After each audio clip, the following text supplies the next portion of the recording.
मंडळी, तुम्ही सुद्धा अंड्याचे पदार्थ एकाच पद्धतीने बनवता। आज आपण बाहेर मिळतो ना त्यापेक्षा घरच्या घरी खूप सोप्या पद्धतीने मस्त चमचमीत पदार्थ बनवतोय। तुम्ही जर ही रेसिपी पाहिली ना तर केल्याशिवाय अजिबात राहणार नाही। चवीला म्हणाल तर एकदम भन्नाट आहे। चला तर करायला घेऊया। यासाठी इथे मी 4 अंडी एका मिक्सिंग बाउलमध्ये काढून घेतलेली आहेत। आता मी 4 अंड्याचं बनवते। तुम्हाला जर जास्त प्रमाणात बनवायचं असेल तर तुम्ही जास्त अंडी घेऊ शकता। यानंतर यामध्ये अगदी पाव चमचा काळी मिरी पावडर आणि पाव चमचा मीठ घातलेला आहे। आपण मिठाचा वापर नंतर सुद्धा करणार आहोत, यासाठी इथे कमीच मीठ घालायचं। यानंतर फोडून घेतलेली अंडी फेटून घ्यायची आहे चांगली। हे बघा या पद्धतीने। हे बघा सगळी अंडी अशी मी फेटून घेतलेली आहे। ही तयारी आधीच करून ठेवायची। यामध्ये अजिबात लम्स नको, व्यवस्थित अशी ही फेटून घेतलेली आहे। चला तर पुढची तयारी करूया। यासाठी गॅसवर इथे मी पॅन गरम करायला ठेवलाय। तुम्ही कढई घेऊ शकता। आता यामध्ये 2 चमचे तेल घालायचं आणि तेल चांगलं व्यवस्थित पसरवून घ्यायचं अशा प्रकारे। गॅसची फ्लेम एकदम स्लो ठेवायची आहे, फास्ट ठेवायची नाही। आणि त्यानंतर फेटून घेतलेली अंडी आहे ना ती या पॅनमध्ये घालायची आणि यानंतर झाकण ठेवायचं आणि 2 मिनिटं फक्त वाफ काढून घ्यायची। 2 मिनिटांनंतर तुम्ही पाहू शकता थोडंसं कोरडं झालेलं आहे। हे बघा वरून थोडंसं अजून ओलसरपणा आहे, बाकी शिजलेलं आहे हे। आता याला मिक्स करून घ्यायचं आहे या पद्धतीने। हे बघा म्हणजे ते बाकीचं आहे ना ते सुद्धा चांगलं शिजलं जाईल। आणि लहान लहान आकारामध्ये असं हे कापून घ्यायचं आहे। हे बघा या पद्धतीने, याला स्क्रम्बल एग म्हणतात। मिक्स करून या पद्धतीने हे कट करून कापून घ्यायचे। एकदम बारीक बारीक नाही करायचं, याचे पीस आहेत ना ते थोडेसे मोठेच असायला पाहिजे। अगदी झटपट होतात। हे बघा या पद्धतीने असं कापून घ्यायचे। यानंतर याला आता मिक्स करून घेऊया, म्हणजे बाकीचे जे कच्चे राहिलेले आहेत ना ते सुद्धा शिजले जातील। फक्त 3 ते 4 मिनिटं लागतात यासाठी। छान असं मिक्स करून घेऊया। हे बघा या पद्धतीचे आपल्याला मोठे मोठे याचे अंड्याचे पीस पाहिजे। 1-2 मिनिटं परत परतून घेऊया, म्हणजे कुठे कच्चं राहिलं असेल तर ते शिजलं जाईल।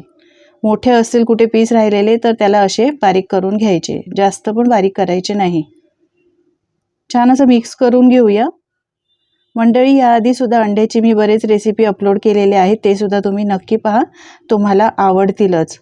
तुम्हाला माझी रेसिपी जर आवडत असेल तर प्लीज एक लाईक करायला अजिबात विसरू नका। आणि तुम्ही कुठून ही रेसिपी पाहता हे सुद्धा मला कमेंट करून सांगा, म्हणजे मी तुमचे आभार मानू शकेन। हे बघा अंडं छान मिक्स करून घेतलंय, शिजलेलं आहे। आता एका ताटामध्ये काढून घेऊया। आता याच पॅनमध्ये आपण दुसरी तयारी करायची आहे। यानंतर यामध्ये परत घालूया 1 चमचा तेल। आता घालूया बारीक चिरलेला लसूण। तर 10 ते 15 लहान लहान लसणाच्या पाकळ्या मी अशा बारीक चिरून घेतल्या। आलं बारीक चिरून घेतलेलं आहे, ते सुद्धा घातलंय। लसूण आणि आलं चांगलं मिक्स करून घेऊया, याचा फ्लेवर म्हणजे छान उतरतो। व्यवस्थित असं मिक्स करून घ्यायचं। गॅसची फ्लेम स्लोच ठेवलेली आहे। लसूण चांगला परतून घेतलेला आहे। आता यामध्ये घालूया 2 बारीक चिरलेले कांदे। कांदे सुद्धा चांगले परतून घ्यायचे आहेत। लहान कांदे होते म्हणून मी 2 घेतले, मोठे असले तर तुम्ही 1 घेऊ शकता। कांदा सुद्धा ट्रान्सपरंट होईपर्यंत चांगला परतून घ्यायचा। यानंतर यामध्ये घालूया पातीचा कांदा। तर असा मोठ्या आकारामध्ये म्हणजे मोठ्या क्यूब्समध्ये कापून घेतलाय, तो घातलाय। यानंतर 1 सिमला मिरची सुद्धा मोठ्या मोठ्या आकारात मोठी क्यूब्समध्ये कापून घेतली आहे। 2 हिरव्या मिरच्या अशा लांब लांब आकारामध्ये कापून घेतलेल्या आहेत। सगळं मिक्स करून घेऊया आणि 50% शिजवून घेऊया। याचा क्रंचीपणा असतो ना तो खायला खूपच छान लागतो। 2-3 मिनिटं छान असं मिक्स करून घ्यायचंय। लो टू मीडियम फ्लेवर कांदा आणि सिमला मिरची चांगली मिक्स करून घेतलेली आहे, छान शिजलेली आहे। आता यामध्ये घालूया पातीचा कांदा, जो हिरवा साईड असतो ना तो कांदा घातलेला आहे, तो सुद्धा मिक्स करून घ्यायचा आहे। आपण मस्त बाहेर मिळते तशीच एक चिली बनवतोय। हाच पदार्थ खायला आपण बाहेर जातो, रोडवरच्या गाडीवर किंवा ढाब्यावर किंवा रेस्टॉरंटमध्ये जाऊन खातो, पण घरच्या घरी तुम्ही या पद्धतीने एकदा करून बघा, खायला अप्रतिम लागतो।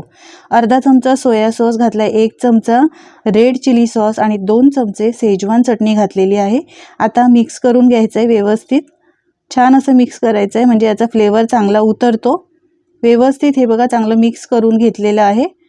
तुम्ही कधी अशी ही एक चिली बनवली नसेल तर एकदा करून बघा, वेगळी रेसिपी आहे. आपण नेहमीच अंडा मसाला वगैरे बनवून खात असतो, पण या पद्धतीने एकदा करून तर बघा.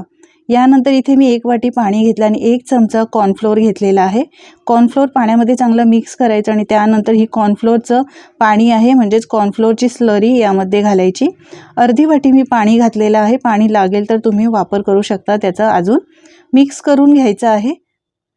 छान असं मिक्स केलं की हे थोडंसं घट्टसर व्हायला लागतं आणि याची छान अशी ग्रेव्ही तयार होते. तुम्हाला आता जर कोरडं बनवायचं असेल म्हणजे ड्राय चिली बनवायची असेल 1 चिली तर तुम्ही इथे कॉर्नफ्लोअर आणि पाण्याचा वापर कमी करू शकता. मिक्स करून घेतलं मी. अजून थोडंसं यामध्ये पाणी घातलं होतं. आता मीठ घालूया. तर सोया सॉस, शेजवान सॉसमध्ये, शेजवान चटणीमध्ये मीठ असतंच. यासाठी मिठाचं प्रमाण कमीच वापरायचं. अंड्यामध्ये सुद्धा आपण फ्राय करताना मीठ घातलेलं होतं. आता स्क्रम्बल केलेलं एग घालायचं आहे म्हणजे अंडं घालायचं आहे आणि मिक्स करून घ्यायचं. एकसारखं मिक्स करत राहायचं आहे. गॅसची फ्लेम स्लोच ठेवलेली आहे, फास्ट करू नका, नाहीतर कॉर्नफ्लोअरची जी स्लरी असते ना ती तळायला लागते. कारण कॉर्नफ्लोअर जसं जसं आपण मिक्स करत जाऊ तसं तसं ही कॉर्नफ्लोअरची ग्रेव्ही असते ना ती घट्ट होत जाते. इथे तुम्हाला जर वाटलं की पाणी घालायचं आहे तर तुम्ही इथे पाण्याचा वापर अजून करू शकता. एकसारखं मिक्स करून घेतलेलं आहे. चांगली याला एक उकळी काढून घ्यायची आहे आणि गरज लागेल तर इथे तुम्ही पाण्याचा वापर करू शकता. छान अशी घट्टसर ग्रेव्ही तयार झालेली आहे. मी घट्टसर अशी ग्रेव्हीज बनवते म्हणजे खायला खूप छान लागते. आता यानंतर घालायचं यावर कांद्याची पात. भरपूर कांद्याची पात घालायची. खायला काय जबरदस्त लागते ही एक चिली. चिकन चिली आपण खातच असतो, बाहेर जाऊन खात असतो, पण या पद्धतीने मंडळी तुम्ही कधी अशी ही एक चिली बनवली आहे का? बनवली नसेल तर एकदा या पद्धतीने बनवून बघा आणि तुमचे अनुभव माझ्यासोबत शेअर करा. मस्त अशी चमचमीत एक चिली बनवून तयार झाली आहे. घरच्या घरी एकदम साध्या सोप्या पद्धतीने स्ट्रीट स्टाईल आपण ही एक चिली बनवलेली आहे. कशी वाटली मंडळी रेसिपी कमेंट करून मला नक्की सांगा आणि तुम्ही सुद्धा या पद्धतीने बनवून बघा. बाहेर जाऊन खाण्यापेक्षा घरच्या घरी तुम्ही ही सोप्या पद्धतीने अशी ही एक चिली बनवू शकता. नेहमीच्या अंडा मसाल्यापेक्षा वेगळी रेसिपी आहे. मोठेच काय मुलंसुद्धा खुश होतील, बाहेर जाऊन अजिबात खाणार नाही आणि यापुढे तुम्हाला म्हणतील परत करून दे. चवीला म्हणाल तर इतकी भारी लागते काय सांगू तुम्हाला. एकदा नक्की करून बघा.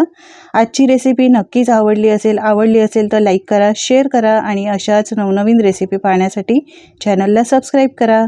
धन्यवाद.